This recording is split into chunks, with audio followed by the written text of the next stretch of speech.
एबे खरा दिन आसिलानी एबे हमें खरा दिन रे बाहर बुलिले हम फेस जेंति कला पड़ी जाए मु सेति पई गोटे रेमेडी नै आसी। एबे देखंतु किछि काकुडी नबा काकुडी ग्राइंडर रे थे जार रे पके दबा किछि एलोवेरा जेल नबा गोटे चम्मच आउ किछि हमर गोलाप जल किछि नबा धेरे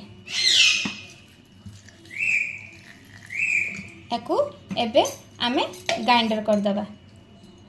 एबे आमे ए मिश्रण को एथरे ढाली दबा आकू आमे नै कि फ्रिज रे रख दबा 4-5 घंटा रख दबा। एबे आमे जो आइस क्यूब करथिलु आमे सेटा को फेस रे एंती घसीबा घसीला परे 5 मिनिट एमती घसीबे घसीकी मुह धोई देबे देखिबे एमती प्रत्येक दिन खरा रे आसला परे आकू घसीबे देखिबे आपन को मुह कळा पड़िबनी।